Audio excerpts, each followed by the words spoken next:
Assalamualaikum sahabat-sahabat yang dirahmati Allah. Hari ini saya akan menceritakan. Warga geger ada ratusan tengkorak ditemukan di halaman Masjid Jabar. Terungkap fakta mengguncang, namun sebelumnya saya sarankan untuk menuliskan sholawat Nabi Muhammad agar kelak sholawat ini menjadi saksi untuk mendapat syafaat di akhirat. Like dan subscribe ke channel ini sangat membantu menyebarkan dakwah Islam dan menjadi amal jariah. Cerita ini diawali ketika desa Cipamoyan berdiri tenang di lereng Gunung Salak. Pagi-pagi diselimuti kabut dan suara ayam jantan yang bersahut dari kejauhan. Di tengah desa berdiri Masjid Al-Barokah, tempat seluruh denyut kehidupan spiritual bermuara. Setiap malam Kamis, terutama selepas salat Isya, halaman masjid itu berubah menjadi lautan cahaya dan irama. Anak-anak, remaja, hingga para sesepuh berkumpul, menabuh rebana, berselawat, melantunkan pujian dengan marawis yang dipimpin oleh Kang Usep. Namun kedamaian itu berubah sejak seorang lelaki berjubah putih datang. Ustaz Ramdan. Begitu ia memperkenalkan diri. Usianya sekitar 40-an, berjanggut lebat dan mengenakan celana tinggi di atas mata kaki. Warga menyambutnya dengan tangan terbuka, sebab dia datang dari luar daerah membawa gelar dan semangat dakwah yang terlihat kuat. Tapi sejak malam pertama, nada bicaranya langsung menusuk. Wahai saudara-saudara, tinggalkan semua yang tidak dicontohkan Nabi. Marawis, selawat berirama, itu semua bidah. Allah tidak butuh hiburan. Malam itu, saat suara marawis mulai menggema di serambi masjid, Ustaz Ramdan muncul dari balik tiang. Dengan langkah cepat ia mendobrak lingkaran yang sedang khusyuk berdendang. Tanpa memberi salam, ia mengangkat tangan dan berseru lantang. Hentikan ini. Kalian sedang bermain-main dengan agama. Kang Usep terdiam sejenak, lalu mendekat. Ustaz, ini cara kami berdakwah. Anak-anak yang dulu malas ke masjid, sekarang datang karena irama ini. Namun jawaban itu justru membuat mata Ustaz Ramdan menyala marah. Kalian menjadikan agama sebagai tontonan murahan. Ini kesesatan. Bidah yang nyata. Beberapa ibu yang duduk di teras masjid terlihat gelisah. Anak-anak kecil mendekap rebana mereka dengan takut. Suasana malam itu beku. Tidak ada lagi selawat. Hanya ketegangan yang menggumpal di udara. Pak Naro, ketua DKM yang telah puluhan tahun membina kehidupan keagamaan di desa, akhirnya maju dengan tenang. Ustaz, kami menghormati ilmu Ustaz. Tapi ini tradisi kami. Ini warisan para kiai yang dulu membangun desa ini. Ustaz Ramdan menjawab dengan suara keras. Wali bukan nabi. Jangan sembunyikan bidah dengan nama mereka. Itulah malam pertama dalam sejarah Masjid Al-Barokah dipenuhi ketegangan, bukan ketenangan. Malam yang mengubah getaran selawat menjadi gema kebisuan yang menyesakan. Sejak malam itu, suasana desa Cipamoyan berubah. Malam Kamis tak lagi bersuara. Anak-anak tak lagi datang ke masjid. Kang Usep duduk sendirian di serambi. Rebana-rebana kecil yang biasa dipukul bersama kini hanya tergantung tak bersuara. Sementara itu, Ustaz Ramdan mulai mengadakan pengajian di rumah kontrakannya. Beberapa pemuda mulai ikut. Ceramahnya tegas dan tanpa kompromi. Islam itu murni. Tak butuh musik. Tak perlu tradisi. Yang ada hanya syariat dan sunnah. Hari-hari berlalu dengan bayangan perpecahan yang mulai merayap. Wajah-wajah yang dulu ramah, kini saling curiga. Bahkan Salsa, gadis kecil 9 tahun yang paling rajin hadir di majelis selawat, kini tak lagi menyentuh mukenanya. Ibunya hanya bisa menatap mukena putih kecil itu yang tergantung diam di sisi lemari. Puncak kegelisahan terjadi pada suatu pagi Jumat yang dingin. Pak Naro datang terburu-buru ke rumah Kiai Burhan, sesepuh tertua desa. Napasnya terengah, wajahnya pucat. Kiai, sumur masjid kering. Kiai Burhan yang sedang menggenggam cangkir kopi, terdiam. Tangannya bergetar. Ia meletakkan cangkir itu perlahan. Sejak subuh tadi, timba hanya mengangkat debu dan tanah. Sumur itu adalah nadi masjid. Bahkan saat kekeringan besar tahun 97, airnya tetap mengalir. Tapi kini, hanya tanah yang naik dari dasarnya. Berita itu menyebar seperti api di rumput kering. Warung kopi, ladang, pasar, semua membicarakannya. Apakah ini pertanda? Apakah berkah telah diangkat dari desa ini? Tak ada yang berani menjawab. Tapi semua tahu, ada yang berubah. Dan perubahan itu menuntut jawaban. Malamnya, diadakan musyawarah besar di balai desa. Spanduk lusuh tergantung di belakang podium. Musyawarah warga, persatuan dan solusi Masjid Al-Barokah. Pak Lurah Darsum berdiri dengan peci hitam dan sarung coklat. Suaranya pelan tapi jelas. Sumur itu bukan hanya soal air. Ia adalah cermin hati kita. Dan sekarang, cermin itu pecah. Kita harus mencari air dan mencari jawaban. Pak Naryo mengangkat tangan. Saya usul kita gali sumur baru. Tapi jangan di depan masjid. Gali di halaman belakang. Dulu kakek saya cerita, di sana pernah ada mata air kecil sebelum dialirkan ke sumur utama. Halaman belakang itu keras. Tanahnya penuh akar dan batu. Tapi Kang Usep yang matanya sembab justru maju pertama. Kalau itu bisa jadi awal perdamaian, saya yang gali duluan. Kiai Burhan akhirnya angkat bicara. Kadang karunia Allah disimpan di tempat yang tak terduga. Tapi kita harus bersatu. Jangan biarkan perbedaan membuat kita lupa bahwa masjid ini milik semua.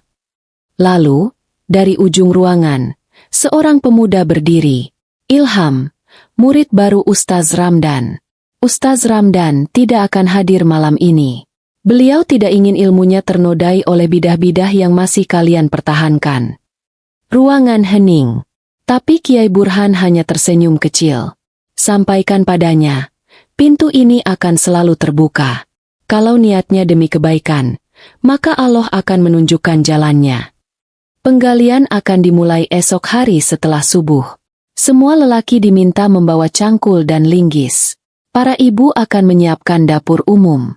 Dan langit Cipamoyan pun mulai turun gerimis. Seolah menyaksikan sendiri bahwa tanah yang akan digali bukan hanya mencari air, tapi juga mencari sesuatu yang lebih dalam. Pagi itu, kabut masih menggantung di atas desa Cipamoyan. Sinar matahari menembus dengan malu-malu, menyinari halaman belakang Masjid Al-Barokah yang mulai dipadati warga. Lelaki tua dan muda datang membawa cangkul, linggis, dan semangat. Anak-anak mengintip dari kejauhan. Para ibu mendirikan tenda kecil untuk tempat istirahat dan memasak. Pak Lurah berdiri di tengah lingkaran warga dan membuka dengan suara tegas. Hari ini kita bukan hanya menggali tanah. Kita menggali harapan. Kiai Burhan memimpin doa.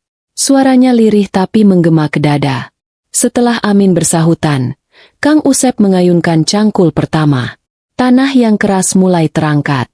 Keringat mengalir dari dahi meski matahari belum tinggi. Dari kejauhan, seorang pria berjalan perlahan. Pakaian serba putih. Di belakangnya, 5 pemuda mengikut. Semua mata menoleh. Ustaz Ramdan. Wajahnya tak setegang biasanya. Kali ini ia terlihat canggung. Tapi tetap melangkah. Assalamualaikum. Suaranya pelan. Waalaikumsalam. Jawab Kiai Burhan dengan senyum ringan. Alhamdulillah Ustaz bisa hadir. Saya tidak ingin jadi penghalang, ujar Ustaz Ramdan. Meski berbeda pendapat, saya peduli pada masjid ini. Ia meletakkan tasnya di pinggir tenda dan mengambil cangkul. Lalu mulai menggali dari sisi yang berlawanan, menjaga jarak dari warga lain. Beberapa menit berlalu. Tanah makin dalam. Hingga pada kedalaman 1 meter. Kang Usep menghentikan ayunannya. Pak Kiai, tanah di sini beda. Lebih lembut. Warnanya gelap. Kiai Burhan mendekat. Ia mengamati dengan seksama. Teruskan, tapi pelan-pelan. Tak lama kemudian, terdengar suara tuk. Seperti kena batu tapi rapuh, ujar Kang Usep. Ia menyingkirkan tanah dengan tangan. Dan semua orang terdiam. Sebongkah tulang manusia muncul, panjang dan pucat, tertimbun di tanah gembur. Astagfirullah. Bisik warga. Ini tulang manusia. Tangan Kang Usep bergetar. Lalu ditemukan tulang kedua. Kemudian ketiga. Dan akhirnya, sesuatu yang lebih besar, sebuah tengkorak. Wajah para penggali memucat. Beberapa mundur. Ustaz Ramdan mendekat. Suaranya gemetar. Ini makam. Kiai Burhan menunduk dalam. Jangan lanjutkan dulu. Hubungi aparat. Ini bukan tanah biasa. Tak butuh waktu lama. Garis polisi dipasang. Warna kuning membentang di sekitar lokasi penggalian. Warga berdiri terpaku, menyaksikan dari balik garis itu. Tim forensik datang dari kota. Mereka menggali dengan hati-hati. Tulang-tulang mulai diangkat satu persatu. Bukan satu jasad, tapi belasan. Puluhan. Kerangka tak beraturan. Ada yang menyilang. Ada yang tertindih. Semuanya dikubur dengan tergesa. Beberapa masih memiliki sisa kain sobek yang menempel. Lalu, di antara semua itu, sebuah benda kecil menarik perhatian. Sebuah rebana tua, tertanam nyaris utuh di samping tulang-tulang. Retak di pinggir, tapi masih utuh bentuknya. Pak Kompol Rudi, kepala tim penyelidik, memandang dengan wajah serius. Ini bukan makam biasa, katanya kepada Pak Lurah dan para tokoh desa. Dari kondisi tulang dan usia, ini diperkirakan dari sekitar tahun 65. Sebagian besar masih muda. Ustaz Ramdan tak berkata-kata. Ia terduduk di sudut tenda. Tatapannya terpaku pada rebana yang kini dibersihkan oleh tim forensik. Dan saat Kiai Burhan berdiri, semua mata menoleh padanya. Suaranya pelan, namun mengguncang hati. Dulu, sebelum masjid ini berdiri, tempat ini adalah pesantren Nurul Iman. Dan mereka yang kalian lihat bukan orang biasa. Mereka santri. Dan mereka mati bukan karena sesat, tapi karena menyebarkan cahaya. Sore itu, langit Cipamoyan mulai berwarna jingga. Namun suasana di halaman belakang masjid tetap sunyi. Tak ada suara tertawa. Tak ada obrolan ringan. Hanya napas berat dan mata yang menunduk. Rebana tua itu kini diletakkan di atas meja panjang, di bawah tenda forensik. Di sampingnya, beberapa tulang belulang disusun hati-hati, masing-masing diberi tanda. Para warga berdiri berjejer, seperti tengah menghadiri jenazah yang tidak mereka kenal, namun terasa begitu dekat. Ustaz Ramdan mendekati rebana itu. Tangannya gemetar saat menyentuh bingkai kayu yang mulai rapuh. Ia jongkok perlahan, lalu membaca ukiran yang terukir samar di sisi kayu itu. Allahumma sholli ala Sayyidina Muhammad. Kalimat itu membuat tenggorokannya tercekat. Air matanya menetes tanpa suara. Alat ini, yang aku hina. Yang aku sebut bidah. Bisiknya patah. Pak Naryo berdiri di sampingnya, menepuk bahunya tanpa berkata apa-apa. Lalu Kiai Burhan datang dan duduk di sebelahnya. Suaranya lembut namun jelas. Islam di tanah ini datang bukan dengan amarah, Ustaz, tapi dengan seni dan kasih sayang. Dengan rebana ini, ratusan hati dibuka untuk menerima hidayah. Mereka mati bukan karena menyimpang. Mereka mati karena menolong dan menyebarkan cahaya. Ustaz Ramdan menutup matanya. Rahangnya mengencang menahan tangis. Jadi mereka, bisiknya, mereka syuhada. Kiai Burhan mengangguk perlahan. Hari itu, desa Cipamoyan seperti kehilangan suara. Tapi kehilangan itu justru menghidupkan kembali sesuatu yang selama ini terpendam dalam diam. 3 hari kemudian, seluruh warga desa membersihkan tanah wakaf di belakang masjid. Para lelaki menyiapkan petak-petak pemakaman sederhana. Para perempuan menyiapkan nisan dari kayu. Nama-nama lama yang dulu hanya disebut dalam bisikan, kini ditulis dan diukir di batu.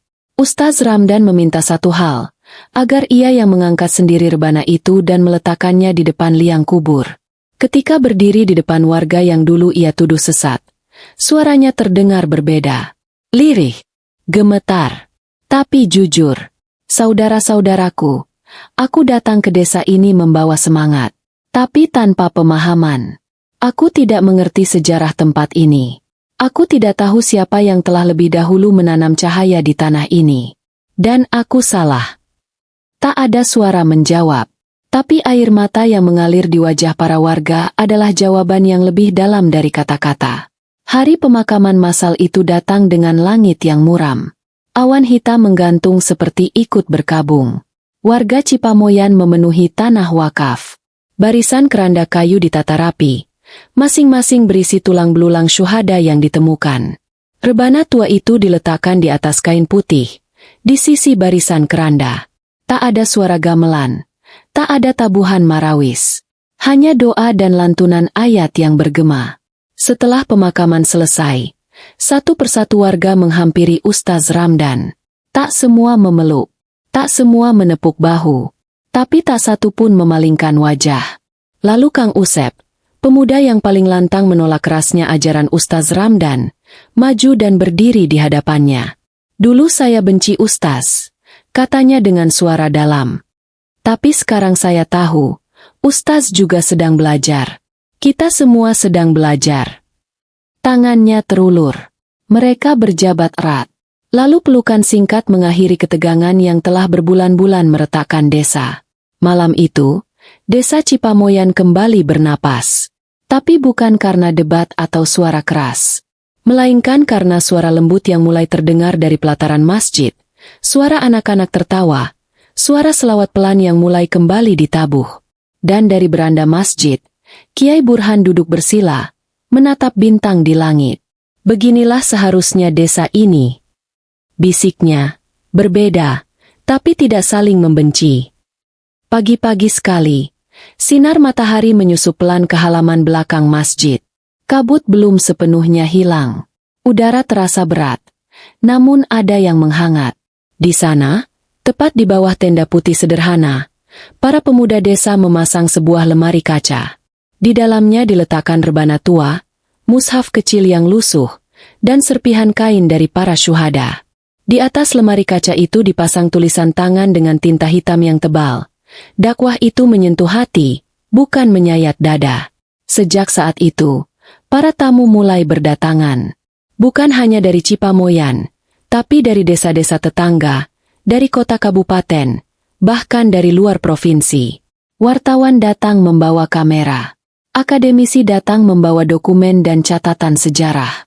Di antara tamu yang datang, seorang dosen dari Universitas Islam ternama mengenakan sorban putih dan jubah panjang. Namanya Dr. Najmi.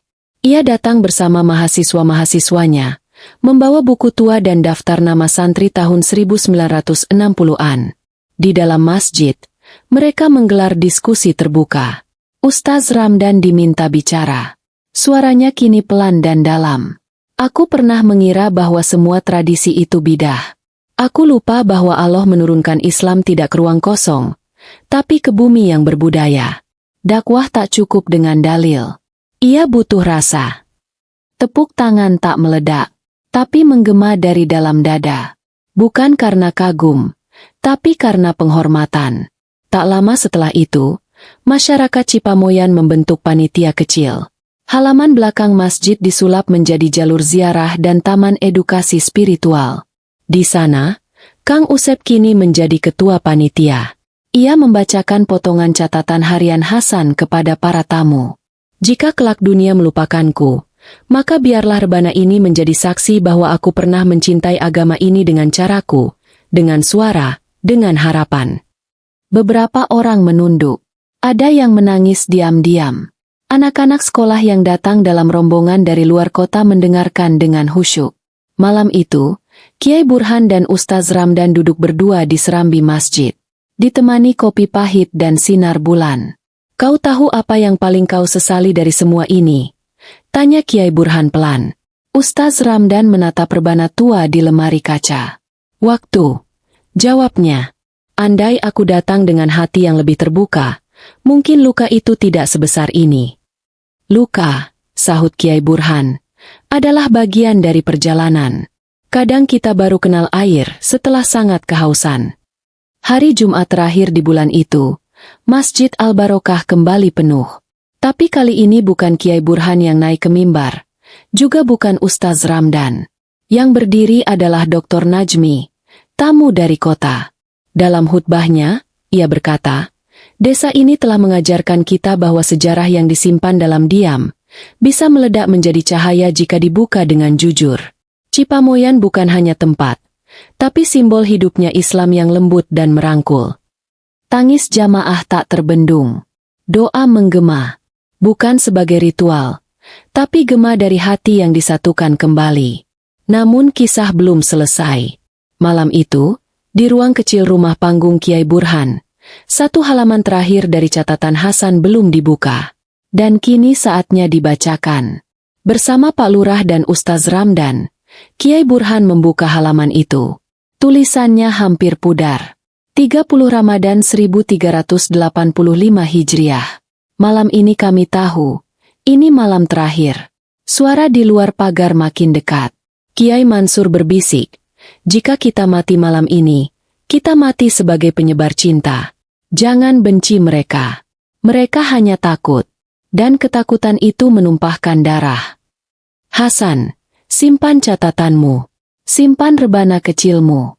Jika ada yang menemukannya kelak, tolong lanjutkan jalan kami.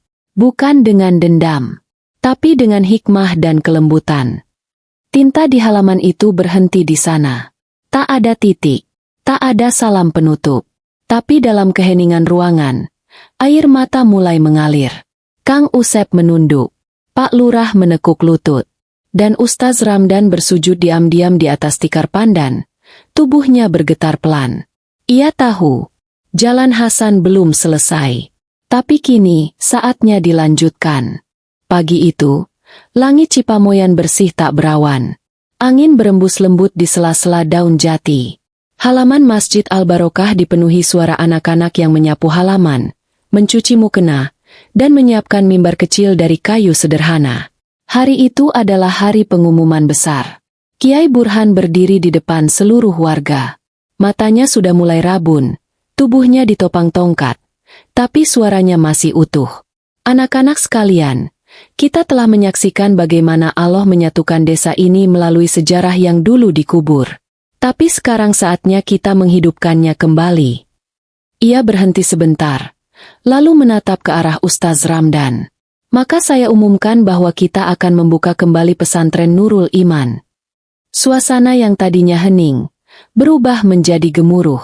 Tepuk tangan panjang membelah udara. Teriakan takbir menggema dari segala penjuru. Tangis tua dan muda bercampur dalam satu rasa yang tak bisa dijelaskan dengan kata-kata. Lalu Kiai Burhan melanjutkan, dan yang akan memimpin pesantren ini adalah orang yang telah belajar dari luka dan bangkit dari kekeliruan. Orang yang datang dengan keras, tapi kini memeluk lembutnya hidayah. Semua mata menoleh ke satu arah. Ustaz Ramdan berdiri perlahan. Wajahnya pucat. Tapi sorot matanya tak gentar. Saya bukan yang terbaik, katanya. Tapi saya ingin belajar seperti Hasan, seperti Kiai Mansur, dan para syuhada yang rebana dan selawatnya dulu dianggap hina, tapi ternyata menyelamatkan umat ini. Pesantren Nurul Iman dibangun kembali, bukan dalam bentuk bangunan megah, tapi dengan semangat baru. Anak-anak mulai datang dari penjuru desa. Rebana kembali ditabuh. Selawat kembali dilantunkan. Di malam pembukaan pesantren, Ustaz Ramdan duduk di ruang kecil yang kini menjadi ruang mengajarnya. Di hadapannya, rebana tua itu diletakkan dalam kotak kaca. Di dinding, catatan Hasan difotokopi dan dibingkai. Suara dari luar memanggil, "Ustaz, saya mau belajar selawat. Boleh?" Ia tersenyum dan menjawab, "Tentu, tapi pertama-tama, kita pelajari dulu suara dari hati." Hari-hari berlalu. Pesantren itu menjadi taman ilmu. Bukan hanya santri lokal, tapi juga dari luar daerah mulai berdatangan. Mereka belajar hafalan, fikih, akidah, tapi juga seni dakwah, puisi Islam, rebana, dan diskusi lintas generasi. Namun sebagaimana cahaya yang makin terang akan menarik perhatian, maka bayangan pun tak tinggal diam. Sore itu, 3 pria berpakaian hitam datang mengendarai motor besar. Mereka turun di depan pesantren, menatap tajam penjaga gerbang. "Kami ingin bertemu pimpinan pesantren ini," kata pria yang paling tinggi. "Kami dengar di sini ada praktik bidah dibungkus budaya." Ustaz Ramdan segera keluar. Ia berdiri tenang di halaman. "Saya yang bertanggung jawab. Ada yang bisa saya bantu. Kami hanya ingin mengingatkan. Jangan sesatkan umat. Jangan ajarkan musik dan tari di tempat suci. Beberapa santri muda menunduk ketakutan. Tapi Ustaz Ramdan tidak bergeming. Saudara, kami tidak menyembah rebana. Kami tidak menjadikan puisi sebagai akidah. Tapi kami menggunakan semua itu untuk menyampaikan keindahan Islam sebagaimana para wali dulu melakukannya. Rasul tidak pernah menari, bentak salah satu dari mereka. Rasul juga tidak pernah naik motor, jawab Ustaz Ramdan sambil tersenyum. Tapi beliau memberi ruang pada umatnya untuk tumbuh sepanjang tidak menyalahi tauhid. Mereka saling pandang, lalu salah satunya berkata, "Kami akan kembali. Kebenaran tidak bisa didamaikan dengan kebiasaan." Mereka pergi, tapi debu yang mereka tinggalkan menebarkan rasa cemas. Malam itu, Ustaz Ramdan mengumpulkan para pengajar di serambi pesantren. "Kita tidak boleh gentar," ucapnya. Yang mereka tentang adalah cahaya yang tidak mereka pahami. Tapi kita tidak akan membalas kebencian dengan kemarahan. Kiai Burhan mengangguk. Kita bukan sedang membangun benteng. Kita sedang membangun jembatan. Dan jembatan selalu paling rawan digoyang dari dua sisi. Mereka semua diam. Tapi dalam diam itu ada satu keputusan yang lahir. Bahwa rebana tidak akan diredam. Bahwa pesantren ini tidak dibangun dari ketakutan, tapi dari darah, air mata, dan cinta yang tidak tunduk pada tekanan. Dan malam itu, rebana tua kembali ditabuh. Tidak untuk memamerkan kekuatan, tapi untuk menyambut keberanian. Hari-hari di Cipamoyan berlalu dengan penuh kewaspadaan. Meski ancaman dari luar sempat mengetuk, pesantren Nurul Iman tetap berdiri teguh. Santri-santri masih berdatangan, rebana masih berdentum pelan di setiap malam Jumat, dan taman ilmu di sekitar Sumur Hasan tetap ramai oleh anak-anak yang membaca mushaf dan catatan Hasan. Namun ketenangan itu perlahan mulai terusik. Bukan dari luar, tapi dari dalam. Namanya Ustaz Farhan, seorang pengajar baru yang direkomendasikan oleh jaringan dakwah luar kota. Wajahnya teduh, tutur katanya tenang, dan cara mengajarnya sangat sistematis. Santri-santri menyukainya. Para orang tua mengaguminya. Tapi dalam diam, ada sesuatu yang perlahan merayap masuk. Dalam pertemuan-pertemuan kecil bersama santri senior, ia mulai bertanya halus. "Kenapa kalian menghafal syair-syair selawat? Apakah Rasul mengajarkan syair? Apakah suara rebana tak akan membelokkan hati dari zikir yang hakiki?" Pertanyaan itu tidak dimaksudkan untuk dijawab, tapi untuk menanamkan keraguan. Salah satu santri senior, Ridho, yang sebelumnya sangat dekat dengan Ustaz Ramdan, mulai berubah. Ia terlihat sering berbincang larut malam dengan Ustaz Farhan. Ketika ditanya oleh Kang Usep, ia hanya menjawab pendek, "Aku sedang mencari bentuk dakwah yang lebih murni." Malam Jumat itu, seperti biasa, selawat digelar di halaman masjid. Tapi di tengah tabuhan rebana dan alunan pujian, tiba-tiba beberapa santri senior bangkit dan berjalan keluar begitu saja. Mereka tidak berkata sepatah pun, tidak menoleh, tidak memberi salam. Semua terdiam. Kang Usep menghentikan tabuhannya. Matanya mencari-cari penjelasan. Tapi tak ada yang menjawab. Hanya Ustaz Ramdan yang tetap duduk, matanya terpejam, meneruskan selawatnya meski nadanya terdengar lebih berat dari biasanya. Keesokan paginya, Ustaz Ramdan memanggil Ustaz Farhan ke ruang tamu pesantren. Mereka duduk berhadapan dalam sunyi. "Ustaz Farhan," ucap Ustaz Ramdan pelan, "saya dengar beberapa santri mulai mempertanyakan metode dakwah yang menjadi jiwa tempat ini. Saya ingin tahu, dari mana asal semua itu?" Ustaz Farhan tersenyum tenang. "Saya hanya mengajak mereka berpikir. Apakah cara ini satu-satunya jalan menuju Allah? Apakah seni tak menjauhkan dari gelah?" "Berpikir memang penting," jawab Ustaz Ramdan. "Tapi menggoyang akar yang sudah menghidupkan banyak jiwa, itu bukan berpikir. Itu merusak dari dalam." "Mungkin," sahut Ustaz Farhan, "akarnya memang perlu disucikan. Bukan ditebang, hanya dibersihkan." Dari pertemuan itulah percikan konflik mulai membesar. Dalam 2 pekan, pesantren mulai terbagi. Satu pihak setia pada ajaran yang ditanamkan sejak Rebana Hasan ditemukan. Pihak lain mulai condong ke pendekatan yang lebih kaku, eksklusif, dan tanpa tradisi. Ridho menjadi pemimpin diam-diam dari kelompok itu. Pak Lurah Darsum dan Kiai Burhan segera menggelar musyawarah darurat. Mereka duduk di bawah pohon randu tua, tempat para sesepuh dahulu biasa mengaji. Perpecahan ini tidak bisa dibiarkan, kata Pak Lurah. Kiai Burhan yang duduk di kursi roda hanya menunduk. Perpecahan terbesar bukan karena datangnya musuh, tapi karena retaknya cinta di antara saudara sendiri. Keputusan pun diambil. Ustaz Farhan diminta beristirahat dari kegiatan mengajar, sambil dilakukan pembicaraan dengan Dewan Pesantren. Ustaz Ramdan sendiri yang mengusulkan, jangan pecat, jangan asingkan, tapi beri waktu agar dia juga bisa melihat dengan mata hati. Beberapa santri yang condong pada Ustaz Farhan memilih keluar. Ridho salah satunya. Sebelum pergi, ia datang ke kamar Ustaz Ramdan. Maaf, Ustaz, saya ingin mencari jalur sendiri. Ustaz Ramdan memeluknya erat. Pergilah, nak, tapi jangan tinggalkan akhlak. Dan jika kelak hatimu gundah, pintu ini akan selalu terbuka. Malam itu, setelah semuanya tenang, Ustaz Ramdan duduk sendirian di serambi. Ia membuka kembali catatan Hasan. Di sana tertulis, jika kelak yang menyakitimu adalah saudaramu sendiri, maafkan sebelum mereka meminta. Sebab jalan ke surga terlalu panjang untuk disusupi oleh dendam. Dan malam itu, meski langit Cipamoyan cerah, di dalam hati Ustaz Ramdan turun hujan yang tidak terlihat. Hujan deras mengguyur Cipamoyan sepanjang malam. Bukan hujan biasa. Angin meniup pepohonan hingga bergoyang kencang. Suara air sungai yang biasanya tenang berubah menjadi gemuruh liar. Teriakan terdengar dari ujung timur desa. Banjir. Sungai meluap.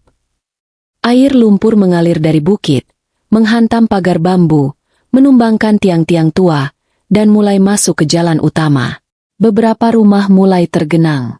Warga yang masih terjaga panik, berlarian ke dataran tinggi, dan arah air perlahan mengarah ke Masjid Al-Barokah. Di dalam masjid, Ustaz Ramdan segera membangunkan para santri yang tidur di asrama.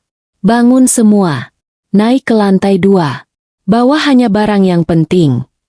Kang Usep memanggul 2 santri kecil di bahunya. Ridho yang belum lama kembali membantu mengangkat kardus berisi mushaf. Di tengah kepanikan itu, Ustaz Ramdan mencari satu benda, kotak kaca rebana tua. Air sudah setinggi lutut. Kotak kaca itu bergeser, membentur pilar kayu dan hampir jatuh. Dengan tenaga yang tersisa, Ustaz Ramdan menyeretnya ke atas meja marmer. Tangannya gemetar. Air hujan menyatu dengan air matanya. Kau tidak boleh tenggelam. Kau sudah terlalu banyak menjadi saksi hidup, bisiknya. Teriakan memanggilnya dari tangga. Ustaz, cepat, air naik terus. Dengan rebana tua di pelukannya seperti menggendong bayi, Ustaz Ramdan menaiki tangga kayu ke lantai 2. Dari atas, para santri menyaksikan ombak lumpur mengelilingi masjid dari segala arah. Tapi anehnya, air hanya berhenti di batas gerbang. Bangunan utama tetap kering. Hanya lantai luar yang terselimuti lumpur. Mukjizat? Tanya salah satu santri kecil dengan suara gemetar. Bisa jadi, jawab Kiai Burhan pelan. Atau bisa jadi ini perlindungan atas amanah yang selama ini kita jaga. Pagi harinya, matahari muncul malu-malu dari balik awan. Desa Cipamoyan porak-poranda. 20 rumah hanyut. Balai desa rusak. Banyak sawah hancur. Tapi Masjid Al-Barokah tetap berdiri. Warga menangis, saling peluk, dan tanpa saling menyalahkan, mereka semua berkumpul di halaman masjid. Di sanalah pusat kekuatan desa mulai dirajut kembali. Ridho naik ke atas mimbar darurat. Suaranya lirih namun tegas. Kita kehilangan banyak, tapi bukan segalanya. Kita kehilangan atap, tapi tidak kehilangan arah. Kita kehilangan harta, tapi tidak kehilangan warisan iman. Ustaz Ramdan berdiri di sampingnya. Di tangannya, rebana tua yang kini kering di bawah sinar matahari. Benda ini hampir hanyut, katanya sambil mengangkatnya tinggi. Tapi Allah menyelamatkannya. Mungkin karena sejarahnya. Tapi lebih mungkin, karena kita belum selesai menghidupkan maknanya. Warga mengangguk. Lalu mereka bergerak. Para pemuda mulai membersihkan lumpur. Para ibu memasak untuk relawan.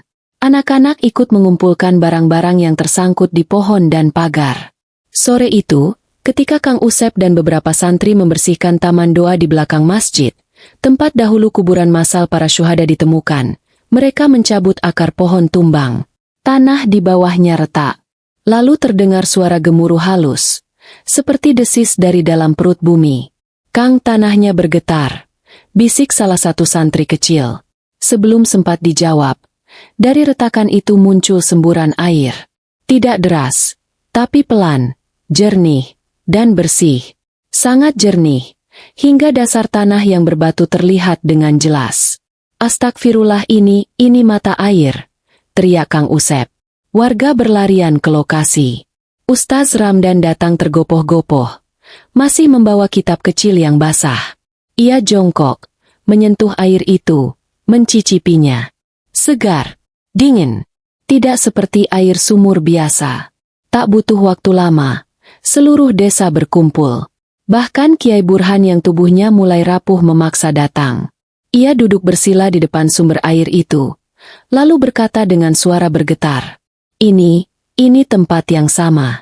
Tempat Hasan menyembunyikan catatannya. Tempat sumur lama mengering. Dan sekarang, Allah menghidupkan mata air baru. Mata semua orang basah. Bukan karena hujan, tapi karena sesuatu yang lebih dalam. Kesadaran. Mata air itu terus mengalir. Jernih, bersih. Setelah diuji di laboratorium, kandungan mineralnya sangat tinggi. Pak Lurah dan para tokoh desa sepakat memberi nama Sumur Hasan untuk menghormati santri muda yang dalam diamnya menulis sejarah dan dalam sabarnya menyalakan cahaya. Beberapa bulan setelah banjir besar dan penemuan Sumur Hasan, desa Cipamoyan berubah menjadi magnet spiritual. Orang-orang dari luar datang, bukan sekadar mencari ilmu, tapi juga ingin menyentuh air dari mata sumur itu. Sebagian percaya airnya menyembuhkan. Sebagian lagi datang hanya ingin menyaksikan keajaiban yang disembunyikan bumi selama puluhan tahun. Tapi tak semua datang dengan niat tulus. Suatu malam, di tengah suasana pesantren yang mulai tenang, datang sebuah mobil mewah dari arah utara. Mobil itu berhenti di ujung jalan utama desa. Dari dalamnya keluar dua orang pria berbaju safari dan satu wanita muda berpakaian glamor. Mereka disambut Pak Lurah dan beberapa perangkat desa.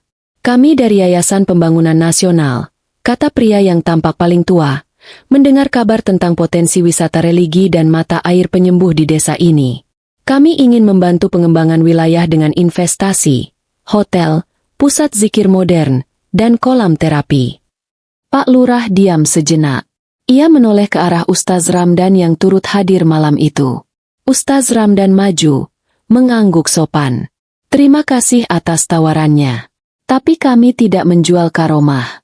Sumur ini bukan untuk diperdagangkan. Wanita muda itu tertawa kecil. Ustaz, kami tidak memperdagangkan. Kami hanya mengemas.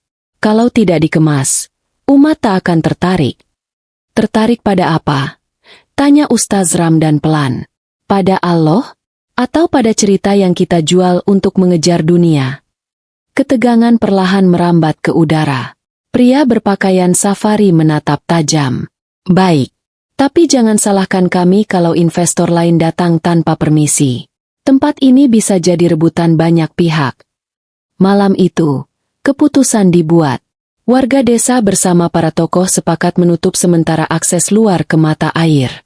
Mereka membangun pagar sederhana dan menjadwalkan kunjungan hanya pada hari tertentu, dengan pengawasan dari pesantren. Namun desas-desus mulai beredar. Beberapa warga mendengar ada yang mencoba membeli tanah di sekitar masjid dengan harga tinggi. Ada yang menyaksikan orang-orang asing berkeliling malam hari membawa kamera dan alat ukur. Dan tepat pada malam ke-13 bulan Syawal, sebuah kejadian mengejutkan terjadi. Seorang pemuda asing ditemukan pingsan di depan gerbang Masjid Al-Barokah. Di sampingnya tergeletak kamera dan alat deteksi logam. Tubuhnya menggigil, wajahnya pucat. Setelah siuman, ia hanya berkata satu kalimat. Ada suara dari dalam tanah. Memanggilku, memintaku pergi.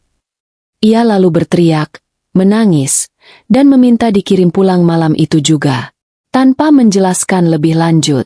Keesokan harinya, Ustaz Ramdan memeriksa rekaman kamera keamanan pesantren. Dalam video hitam putih itu terlihat, sekitar pukul 2 dini hari, si pemuda berdiri mematung di depan sumur Hasan. Lalu tiba-tiba ia jatuh tersungkur.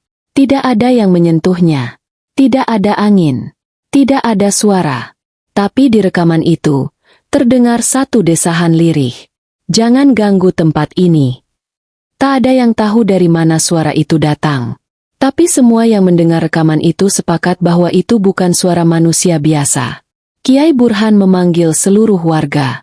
Dulu kita dikirimkan peringatan lewat tengkorak dan banjir. Lalu dikaruniai air yang membawa berkah.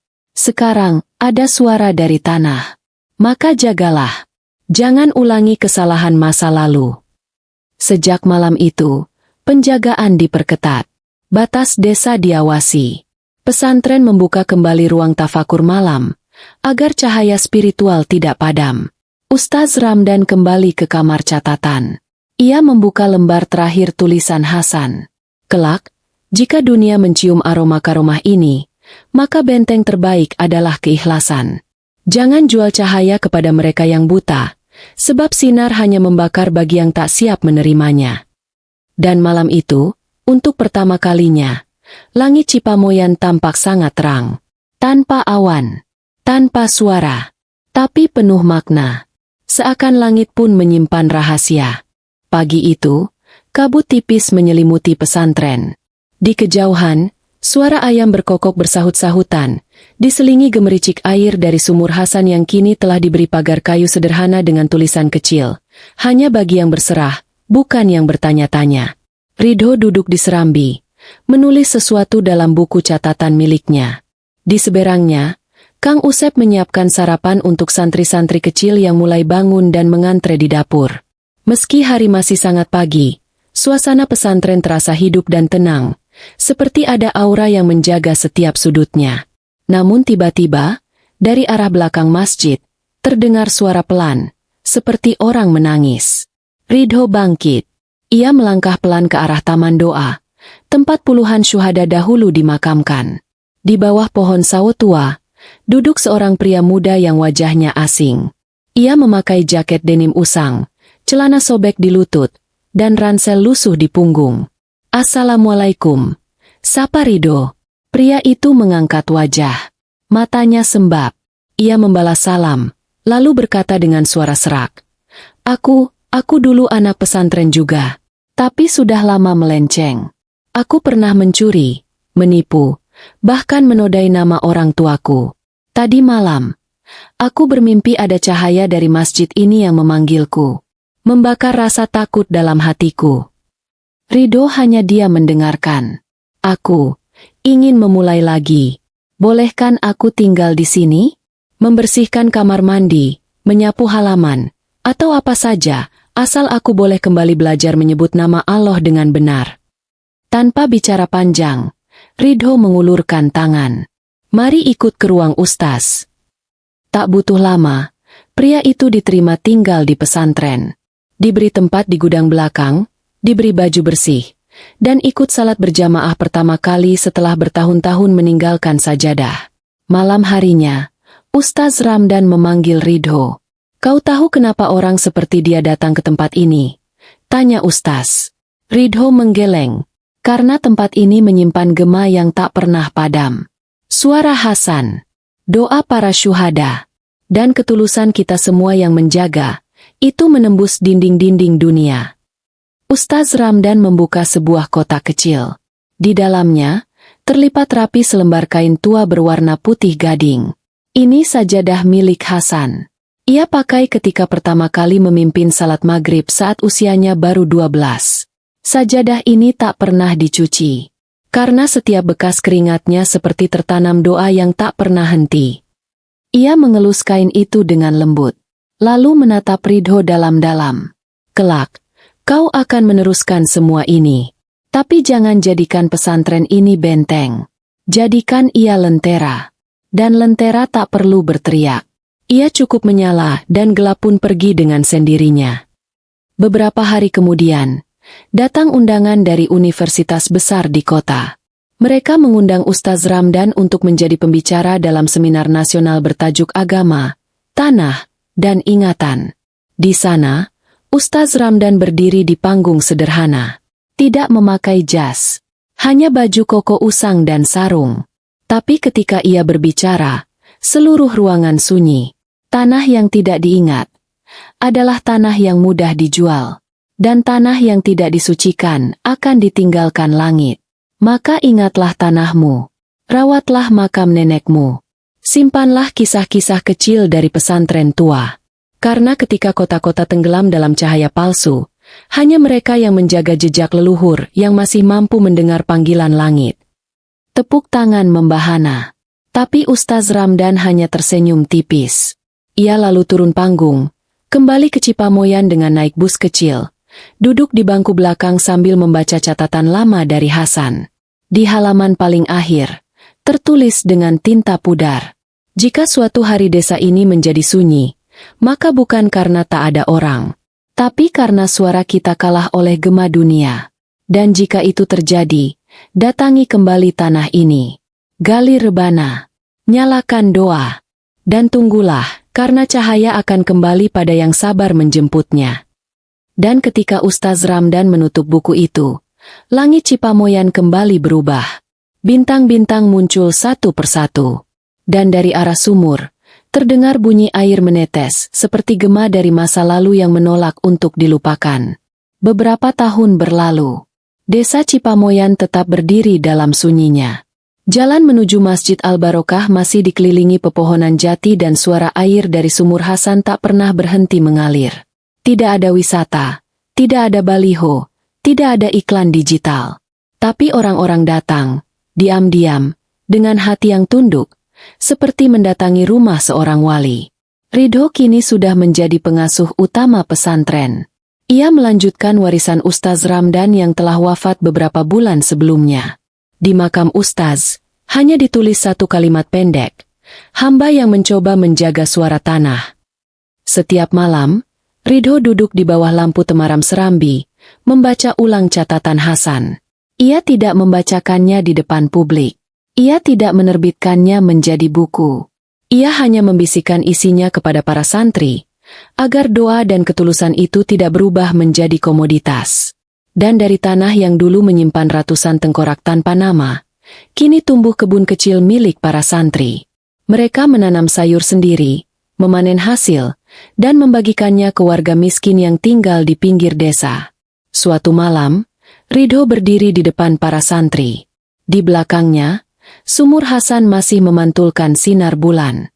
Ia mengangkat suara perlahan. Allah berfirman dalam surah Ibrahim ayat 24.